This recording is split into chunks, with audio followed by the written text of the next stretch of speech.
হিংসাৰ ৰূপ লৈছে বুলি ক'ব লাগিব, কি ক'ব? মই এনে ধৰণৰ ঘটনাক মই এজন ভাৰতৰ গণতান্ত্ৰিক নাগৰিক হিচাপে মই তীব্ৰ ভাষাৰে গৰিহণা দিছোঁ। আৰু যিবিলাক এই কৰ্মকাণ্ড কৰিছে তেওঁলোকক মই আহ্বান কৰিছোঁ, এটা গণতান্ত্ৰিক দেশত গণতন্ত্ৰক জীয়াই ৰখাটো দৰকাৰ, সন্মান কৰাটো দৰকাৰ। কিয়নো এটা চৰকাৰ গঠন কৰিবলৈ এটা জনসাধাৰণৰ এটা জনমত গঠন কৰাটো প্ৰত্যেক ৰাজনৈতিক দলৰ দায়িত্ব থাকে। তো সেই হিচাপে আমাৰ ওমেন BPFৰ আমাৰ সভানেত্ৰীও নিজৰ দলীয় হিচাপে কাম কৰিছে বা জনমত গঠন কৰা, ছাপোৰ্ট সংগ্ৰহ কৰা, এইটো তেওঁৰ দায়িত্ব। গতিকে সেই দায়িত্ব পালন কৰিবলৈ যাওঁতে নিশ্চয় এইটো অপজিট পাৰ্টি তেওঁলোকৰ পৰাজয়টো দেখি পেলাই তেওঁলোকে মানে একদমেই নিৰাশ হৈছে, হতাশ হৈছে। গতিকে এইটো খঙতেই এইবিলাক কৰিছে বুলি মোৰ ধাৰণা। তদন্তটো ক্ষিপ্ৰ ভাগেৰে তদন্ত হ'ব লাগে।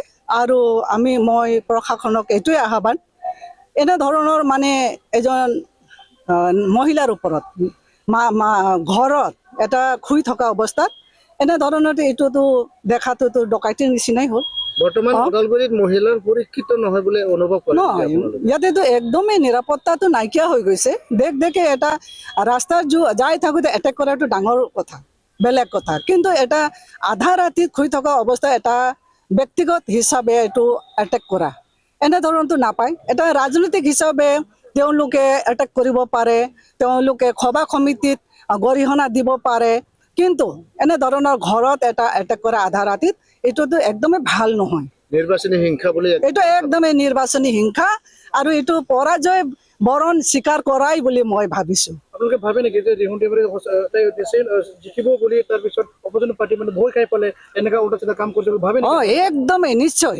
এইটো মানে আমাৰ BPFৰ দলৰ কেণ্ডিডেট ৰিহন দৈমাৰী জিকি আছে আৰু তেখেতৰ অপজিট বুলি কওঁতে ইয়াতে নেক্সটটো আৰু UPPL আছে।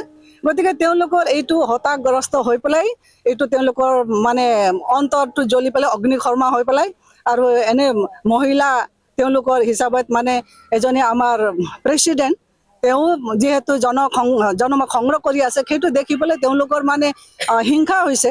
সেইটো খঙতে এইটো এটেক কৰা বুলি মই ভাবিছোঁ।